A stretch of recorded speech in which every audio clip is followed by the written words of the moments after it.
Assalamualaikum warahmatullahi wabarakatuh. Alhamdulillahirabbil alamin wassalatu wassalamu ala asyrofil anbiya wal mursalin wa ala alihi washabihi rasulillahi ajma'in. Amma ba'du.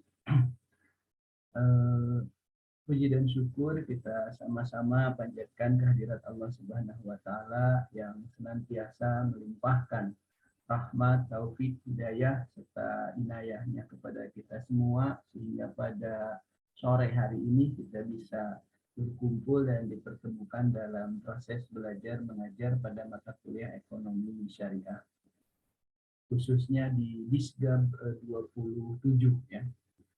Dan mudah-mudahan pada pertemuan kita hari ini kita selalu mendapatkan ridho, berkah, serta diberikan kemudahan dalam menyerap berbagai ilmu yang baik, yang positif, khususnya dalam mata kuliah ekonomi syariah ini.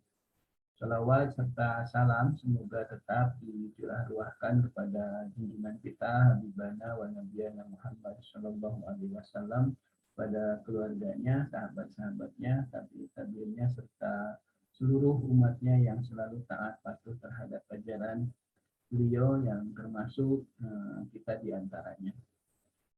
Mahasiswa dan mahasiswi di SKA 27 yang banggakan pada kesempatan hari ini ya, untuk pokok bahasan landasan filosofi ekonomi syariah, telah hadir bersama kita adalah kelompok pertama dari Diska 27 yang terdiri dari Kang Hendar, kemudian Pak Abang Irwansyah ya. Sayang pada saat presentasi hari ini beliau berhalangan hadir, sehingga yang hadir hanya Kang Hendar, kemudian Teh Nur Asyifah Alia ya, Nur Asyifah Alia, sehingga yang berkesempatan untuk mempresentasikan sebagai presentator hanya dua orang dari kelompok pertama ini, yaitu Kang Hendar dengan Teh Nur ya. Tapi walaupun demikian, saya menyimak bahwa apa yang disampaikan dalam materi ini sungguh sangat luar biasa. Kemudian ada beberapa indikator dalam penilaian, termasuk keakuratan, ketajaman dalam materi ya, di makalah, kemudian di PPT yang disampaikan, kemudian juga komunikasi dalam menyampaikan, artinya public speaking, kemudian cara menerangkan juga, kemudian juga materi, desain dalam PPT juga ada penilaian, dan tentu saja hasil diskusi yang Anda bertiga lakukan ini juga tentu mendapatkan penilaian tersendiri ya. Nah, cuma untuk yang tidak hadir dalam presentasi, saya kira indikator untuk presentasi, baik dalam komunikasi public speaking, presentasinya, kemudian dalam diskusinya, tidak mendapatkan penilaian dalam indikator ini. Jadi sehingga pada teman-teman nanti kelompok berikutnya diusahakan untuk bisa mengikuti, kemudian aktif dalam kegiatan perkuliahan ini ya, begitu. Karena dalam penilaian kita berusaha seobjektif mungkin, sehingga apapun yang dinilai itu berdasarkan apa yang dilaksanakan baik oleh tim dosen maupun oleh mahasiswanya. Baik, saya kira untuk mempersingkat waktu, kita simak bersama presentasi dari kelompok pertama ya, yang akan disampaikan oleh Saudara Hendar Herman Syah, kemudian Teh Nur Asyifah Alia ya, dan hari ini sudah siap untuk mempresentasikan di hadapan kita dengan materi landasan filosofi ekonomi syariah. Teman-teman yang lain silahkan simak bersama, kemudian pahami, dan kalaupun ada hal-hal yang perlu didiskusikan, bisa lanjut setelah presentasi dari kelompok pertama ini untuk melanjutkan sesi diskusi ya. Gitu. Mungkin Sesi diskusi tidak lanjut secara virtual asinkron, tetapi virtual grup WA ya. Baik, kepada kelompok pertama, saya persilahkan untuk mempresentasikannya. Mangga Kang Hendar.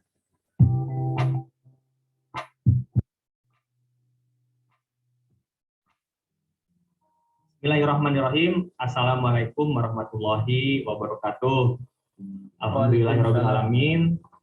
Allahumma sholli ala sayyidina Muhammad wa ala ali sayyidina Muhammad. Pertama-tama saya mengucapkan terima kasih kepada dosen pembimbing kita semua, yaitu Pak Sukmayadi SEMM, yang telah membimbing kita sampai di pertemuan mata kuliah ekonomi syariah ini. Tidak lupa juga kepada teman-teman satu kelas di SGAP 27 yang tentunya sangat kami banggakan. Kami kelompok 1 di materi diskusi ini akan membawakan materi. Mohon izin untuk share materi yang kita akan diskusikan, yaitu materinya landasan filosofi ilmu ekonomi syariah. Nah, kami untuk di kelompok 1 ini disusun materinya bertiga ya teman-teman semua. Yang pertama itu saya sendiri, Hendar Ermawan. Ini mungkin ada beberapa akun media sosial saya. Ini mungkin bisa di-follow ya untuk menambah teman di dunia maya. Terus selanjutnya ini ada Irwan Saputra, sama di manajemen di SGAP 27 juga teman-teman. Terus yang ketiga ini ada Mangga, silahkan perkenalan. Perkenalkan, nama saya Nurasi Talia dari kelas manajemen di SGAP 27. Di sini ada beberapa sosial akun media juga yang bisa di-follow. Mohon mangga, bisa mau di-follow gitu, bisa perkenalan ya. Oke, bisa mau di-follow katanya. Namanya Teh Nur, yang mungkin tidak asing lagi ya, teman-teman satu kelas ya, Teh Nur. Baik, untuk materi pembahasan, ini ada 6 pokok bahasan yang kita akan diskusikan. Itu yang A, yaitu introduction dari ekonomi syariah sendiri ya, teman-teman. Terus yang B, ini ada pengertian ekonomi syariah. Kita akan belajar nanti apa sih arti dari ekonomi syariah. Terus yang C, ini dasar hukum. Dasar hukum dari ekonomi syariah ini berlandasan dari apa? Nanti kita akan pelajari. Terus mungkin nanti tujuan dipelajarinya ekonomi syariah ini apa? Jadi kita akan pelajari juga ya teman-teman semua. Terus ini ada filosofi ekonomi syariah. Nah, kita akan pelajari nanti. Terus prinsip-prinsip ekonomi syariah. Nah, ini materi pembahasannya ada 6, dikelompokkan ke 6 bab materi ya teman-teman. Mungkin untuk materi pertama yaitu introduction dari ekonomi Islam akan disampaikan oleh Teh Nur. Mangga, silakan Teh Nur, waktu dan tempat dipersilakan. Kita mulai ke pembahasan yang pertama, yaitu ekonomi Islam. Ada 3 interpretasi ekonomi Islam, yaitu ilmu ekonomi Islam, sistem ekonomi Islam, dan perekonomian umat Islam.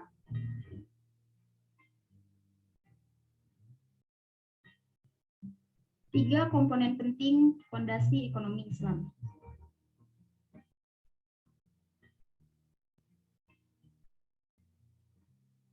Yang pertama yaitu filsafat ekonomi Islam. Dikutip dari pernyataan A.M. Saifuddin, ada 3 filsafat sistem ekonomi Islam, yaitu pertama, dunia dan seisinya milik Allah Subhanahu wa Ta'ala. Yang kedua, Allah itu esa, serta pencipta makhluk dan seisinya. Kemudian yang ketiga, iman kepada hari kiamat. Kemudian yang kedua, nilai dasar ekonomi Islam. Masih dikutip dari A.M. Saifuddin bahwa ada 3 pilar dasar ekonomi Islam: kepemilikan, keseimbangan, dan keadilan.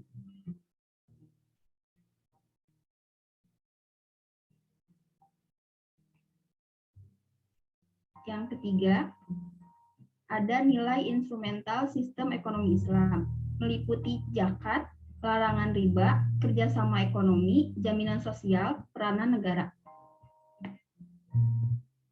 Baik, terima kasih Teh Nur. Tadi menjabarkan introduction dari ekonomi syariah itu sendiri ya. Tadi dijabarkan ada 3. Yang pertama itu filsafat ekonomi Islam. Nah, filsafat ekonomi Islam ini khilafah ya, teman-teman. Terus yang kedua itu ada tadi menjelaskan Teh Nur nilai dasar sistem ekonomi Islam. Dikutip tadi dari A.M. Saifuddin. Terus yang ketiga ini ada nilai instrumental sistem ekonomi Islam ya, teman-teman, meliputi zakat, tentunya terus larangan riba, kerjasama ekonomi, dan jaminan sosial dan peranan negara di situ penting ya, teman-teman. Baik, untuk materi selanjutnya yaitu pengertian ekonomi syariah akan saya coba jabarkan ya, teman-teman. Ekonomi syariah Islam ini adalah ilmu yang mempelajari perilaku ekonomi manusia yang diatur berdasarkan syariat Islam dan didasari dengan keimanan. 3 kemungkinan pemaknaan ekonomi Islam ini menurut Dawan Raharjo tahun 1999. Yang pertama itu ekonomi Islam adalah ilmu ekonomi berdasarkan nilai atau ajaran Islam.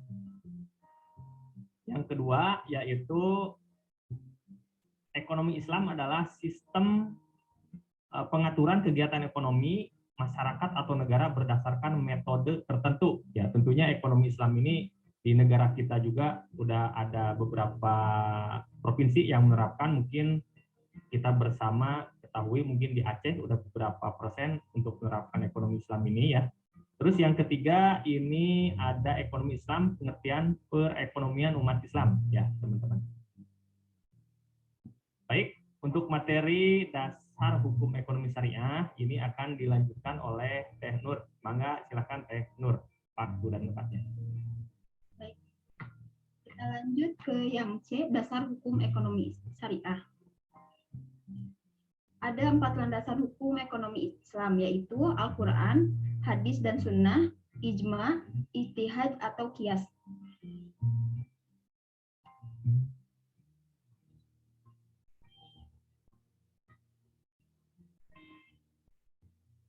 Yang pertama yaitu Al-Quran. Al-Quran adalah dasar hukum paling dasar karena datangnya langsung dari Allah Subhanahu wa Ta'ala. Kemudian yang kedua, hadis dan sunnah. Juga menjadi referensi dasar hukum ekonomi Islam karena perbuatan Nabi adalah teladan.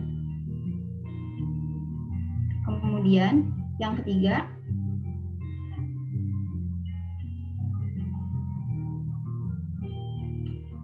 yaitu ijma, timbul karena mengikuti perkembangan zaman.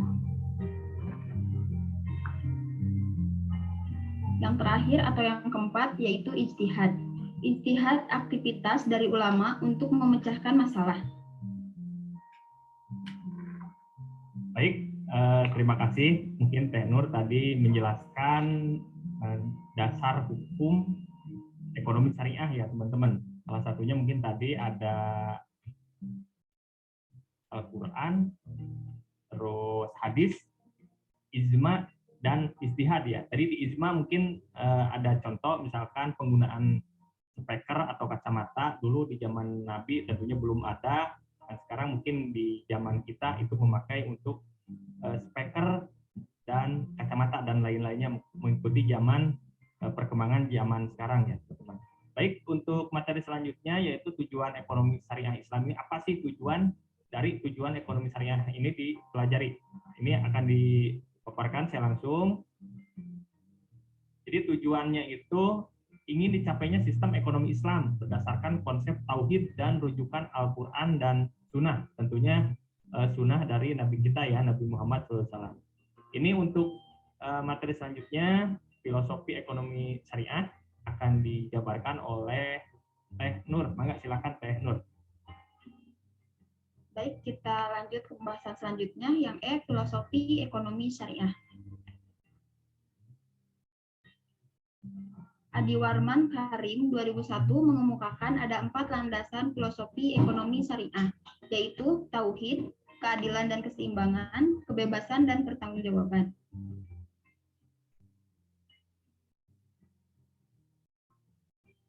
Yang pertama, tauhid. Pengertian tauhid dalam sistem ekonomi syariah merupakan landasan fundamental. Dengan landasan ketauhidan, segala sesuatu yang ada merupakan ciptaan Allah Subhanahu wa taala. Dan hanya Allah pula lah yang mengatur segala sesuatunya terhadap ciptaannya tersebut. Termasuk mekanisme hubungan pengaturan rezeki terhadap hamba-hambanya, seperti pemiliknya, cara perolehnya, dan mempelajarinya. Tauhid rububiyah. Kemudian, para pelaku ekonomi atau manusia harus mentaati segala kaidah yang telah ditetapkan oleh Allah secara kafah, termasuk dalam bidang aktivitas perekonomian. Ketaatan tersebut bukan hanya dalam kehidupan secara berkala belaka, tetapi meliputi hal-hal yang bersifat etika dan moral, yaitu tauhid uluhiyah.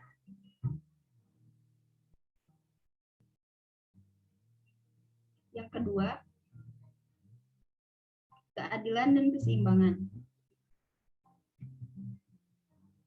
Sistem ekonomi syariah memandang keadilan dan keseimbangan merupakan sesuatu hal yang mutlak untuk diamalkan oleh pelaku ekonomi. Keadilan dan keseimbangan ini harus teraplikasi sedemikian rupa antara anggota masyarakat yang melakukan hubungan ekonomi. Artinya, keadilan dan keseimbangan tersebut bukan hanya pada tataran teoritis, tetapi juga dalam tataran teknis. Misalnya, dua orang melakukan hubungan ekonomi. Contohnya, penjual-pembeli, pengusaha pekerja, berada pada tempat yang sejajar dan berkeadilan. Allah menegaskan bahwa Ia sangat mencintai orang-orang yang berlaku adil.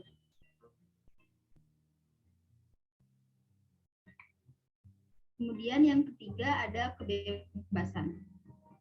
Dalam sistem ekonomi syariah, kebebasan merupakan hal pokok. Yang maksud kebebasan yaitu bahwa manusia bebas untuk melakukan aktivitas ekonomi sepanjang tidak ada larangan dari Allah Subhanahu wa taala. Maka demikian, pelaku ekonomi dalam sistem ekonomi syariah diberikan keleluasaan untuk beraktivitas dan berinovasi dalam mengembangkan kegiatan ekonomi.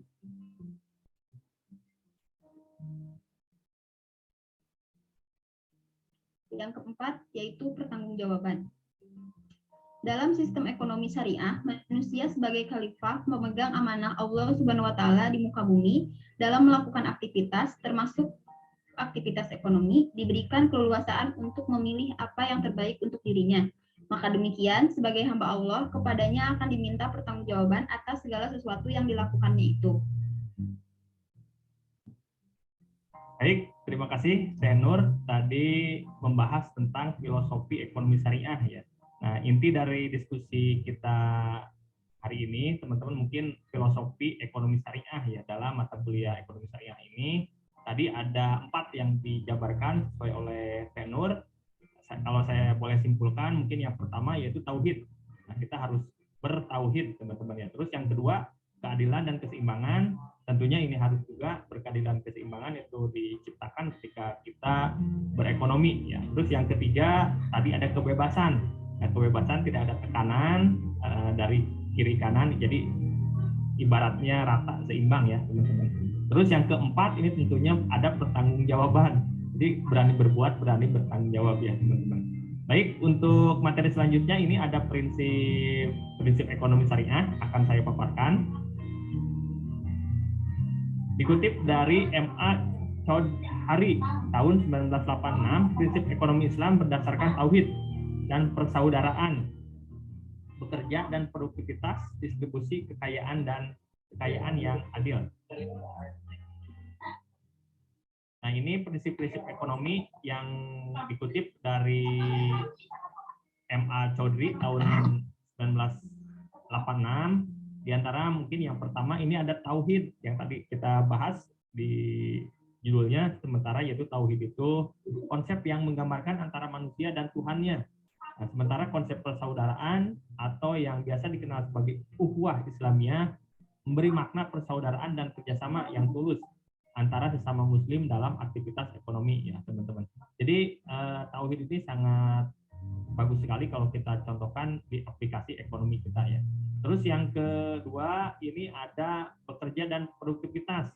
Dalam ekonomi Islam ini individu dituntut untuk bekerja semaksimal mungkin dengan tingkat produktivitas kerja yang tinggi dan tujuan memberikan yang terbaik bagi kemaslahatan umat. Supaya apa? Supaya hasilnya dari pekerjaan ini bisa dikompensasi secara layak sesuai dengan standar kehidupan yang layak juga ya. Terus ini ketiga ada distribusi kekayaan yang adil. Mekanisme ini jadi mekanisme pendistribusian kekayaan dalam Islam adalah melalui mekanisme zakat ya teman-teman. Mungkin di zakat kan ada beberapa zakat ya, ada zakat mal contohnya, ada terus zakat Idul Fitri ya. Idul Fitri itu mungkin salah satunya untuk distribusi kekayaan yang mempunyai harta berlebih diberikan kepada si teman-teman yang miskin. Nah, ini proses zakat ini mampu melakukan redistribusi kekayaan dari pihak tadi, dari pihak kekayaan dan dari pihak kaya ke si pihak miskin ya teman-teman, supaya terjadi keseimbangan antara si kaya dan si miskin. Ketika si kaya makan, mungkin si miskin juga harus makan ya. Ini ekonomi Islam ini sangat-sangat benar mengatur dari sisi kehidupan antara sesama manusia. Baik, untuk materi kali ini diskusinya sampai sini teman-teman. Jadi mungkin untuk closing nanti akan ditambahkan oleh Teh Nur. Mangga untuk waktu dan waktunya silakan Teh Nur. Baik, demikian presentasi yang dapat kelompok kami sampaikan. Kami dari kelompok 1 mohon maaf apabila ada beberapa kesalahan dari pengucapan atau penyampaian materi, dan mohon maaf juga karena Bapak Irwan tidak dapat mengikuti presentasi kali ini karena ada 1-2 hal yang menyebabkan tidak bisa ikut hadir. Kita tutup dengan bacaan hamdalah. Alhamdulillahirrahmanirrahim. Wassalamualaikum warahmatullahi wabarakatuh. Waalaikumsalam warahmatullahi wabarakatuh. Baik, terima kasih kelompok pertama Kang Hendar, kemudian Teh Nur yang sudah mempresentasikan kepada kita untuk materi yang pertama, yakni landasan filosofi ekonomi syariah ya. Jika kita simak tadi sangat luar biasa ya, walaupun di tengah kita virtual, tidak luring, tetapi materi kemudian penyampaiannya juga sudah luar biasa bagus. Kemudian dari sisi materi PPT yang dibuatkan juga luar biasa bagus, ditambah pengiring, musiknya juga yang bagus ya, tidak mengganggu dari substansi penyampaian materi, tetapi tetap enak untuk didengar ya. Kemudian makalahnya juga sudah saya terima dan bagus ya. Mudah-mudahan untuk kelompok berikutnya juga dalam penyampaian materi, setiap materinya termasuk dalam pembuatan video tutorial maupun diskusinya ya, ini bisa berjalan lebih baik lagi ya. Terima kasih Kang Hendar, Teh Nur, dan Bang Irwansyah. Semoga di kemudian hari Bang Irwansyah bisa aktif dan bisa turut serta dalam setiap kita ada pelaksanaan ya Bang ya. Kemudian dari sisi materi ya, tadi betul ada landasan itu ada dari Al-Quran, kemudian As-Sunnah, Ijma, Qiyas, Ijtihad para ulama. Nah, untuk ijma tadi telah diterangkan oleh Kang Hendar, tambahannya bahwa ini muncul karena memang perkembangan zaman, salah satunya ya memang perubahan zaman yang jika tadi Kang Hendar mengilustrasikan seperti speaker ya, jika kita itu dalam ibadah barangkali dalam sesi muamalah seperti transaksi ekonomi ini seperti dalam jual beli saja. Zaman dulu mungkin karena belum banyak transaksi jual beli secara online ya, di mana rukun jual beli yang namanya ada penjual, ada pembeli, ada harga, ada barang, ada sigot, ijab kabul itu harus selalu terucap. Nah, zaman sekarang saat Anda jual beli dengan proses sistematis, otomatis gitu ya, misalkan membeli teh botol ya dalam mesin di mana Anda harus menyerahkan koin, memasukkan koin, dan di situ keluar teh botolnya misalkan ya, atau barang yang dibelinya. Apakah Anda di situ ada penjualnya yang secara kasat mata itu dalam bentuk orang? Tidak kan, hanya dalam bentuk mesin. Kemudian barangnya memang ada keluar ya. Tetapi dari sisi sigot, ijab kabul, apakah Anda harus mengucapkan saya terima teh botolnya, katakanlah kalau produk itu teh botol, kemudian saya serahkan uangnya, kemudian apa kata mesin juga tidak bisa berbuat apapun kan begitu. Artinya apa? Jadi transaksi dalam muamalah salah satunya dalam jual beli seiring perkembangan zaman ini sudah berubah sehingga muncullah nanti ijma karena di as-sunnah mungkin tidak belum tercover karena zamannya berbeda. Nah, kemudian juga di beberapa transaksi online hari ini kan transaksinya online.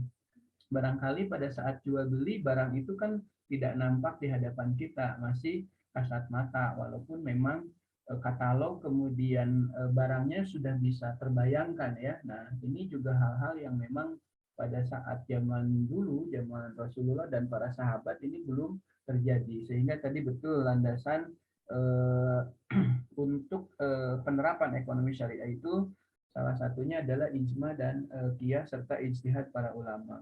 Kemudian tadi juga disampaikan untuk landasan ekonomi syariah yang pertama adalah tauhid. Jadi dalam implementasi baik ibadah maupun dalam muamalah ya, setiap kita melakukan muamalah selain produk dan transaksi tersebut sudah sesuai dengan aturan syariah, maka harus dilandasi dengan tauhid. Jadi tidak semata-mata untuk urusan duniawi, tetapi nanti niatnya juga selalu berlandaskan lillah. Itu seperti itu tadi tauhid. Kemudian keadilan dan keseimbangan tadi sudah cukup jelas disampaikan oleh Teh Nur bahwa syariah itu menghendaki ada keadilan dan keseimbangan sehingga proses riba, proses bunga itu tidak kemudian mengurangi timbangan dan lain sebagainya. Kenapa tidak boleh dalam syariah itu tentu saja tidak melandaskan dari aspek yang kedua yaitu keadilan dan keseimbangan. Sementara dalam syirkah kerjasama usaha baik mudharabah maupun musyarakah, kemudian wadiah titipan, kemudian jual beli, kemudian sewa, ijarah dan lainnya yang sudah sesuai syariah itu saya kira memenuhi unsur keadilan dan keseimbangan. Jadi antara kalau jual beli antara penjual dan pembeli tidak ada yang dirugikan. Kedua-duanya sama-sama untungnya. Kemudian dalam investasi kedua belah pihak tidak ada yang suatu saat diuntungkan sementara pihak lain dirugikan. Dan sebaliknya suatu saat pihak satu dirugikan, pihak lain diuntungkan. Tidak seperti itu. Jadi pada saat untung harus sama-sama merasakan saat itu keuntungannya, kemudian saat rugi juga harus sama-sama semua pihak itu mengalami atas kerugian tadi, sehingga memenuhi unsur keadilan dan keseimbangan. Kemudian kebebasan tadi juga sudah cukup jelas, di sini bebas bermuamalah sepanjang belum ada larangan. Nah, jadi setelah ada larangan, misalkan bisnis A, bisnis B mengurangi timbangan dan lainnya itu harus ditinggalkan ya. Kemudian pertanggungjawaban tadi juga sudah cukup jelas, tidak hanya pertanggungjawaban sekedar terhadap hablum minanas, tetapi terhadap Tuhan yang akan dipertanggungjawabkan kelak di yaumil akhir, sehingga apapun yang kita laksanakan dalam transaksi itu betul-betul sadar bahwa akan dapat pertanggungjawabannya. Jadi kalau kita berlaku curang, mengurangi timbangan, kemudian bermain judi, bermain yang lain, itu ada pertanggungjawabannya seperti itu ya. Jadi dengan 4 landasan ini saya kira transaksi ekonomi yang berdasarkan syariah bisa berjalan dengan baik dan sesuai dengan syariat. Mudah-mudahan apa yang tadi disampaikan kelompok pertama bisa dipahami, tapi jika pun ada yang harus didiskusikan, saya kira silahkan. Dan kelompok pertama, Bang Irwansyah, kemudian Kang Heder dan Teh Nur, untuk menampung setiap pertanyaan yang memang akan ditanyakan oleh audiens ataupun kelompok lain kepada kelompok pertama dengan tema landasan filosofi ekonomi syariah. Setiap pertanyaan silahkan dibuka oleh kelompok pertama, mau ada 2 termin, misalkan 1 termin 2 pertanyaan atau 3 pertanyaan, kemudian tampung dan silahkan Anda jawab. Jawabannya bisa dilakukan dan diskusinya di grup WA. Jika jawaban boleh diketik, pertanyaan juga boleh diketik, bisa juga dalam bentuk suara ya, silakan seperti itu. Dan mudah-mudahan nanti kita bisa bisa sampaikan di WA Group. Jadi saya kira luar biasa bagus untuk kelompok pertama, dan saya kira mudah-mudahan kelompok berikutnya untuk mempersiapkan dan menyampaikan videonya itu 2 hari sebelum pas hari jadwal pelaksanaan perkuliahan ya, gitu, supaya kita menambahkan prolog, kemudian menambahkan apa yang disampaikan oleh setiap kelompok yang presentasi tadi ya, seperti halnya kelompok pertama barusan.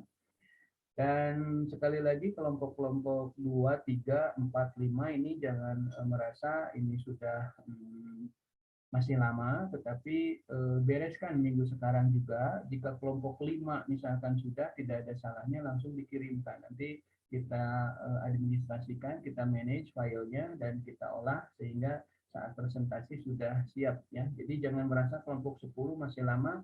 Saya kira minggu sekarang juga selesaikan saja, dan pada saat sudah beres boleh dikirimkan ya, seperti itu.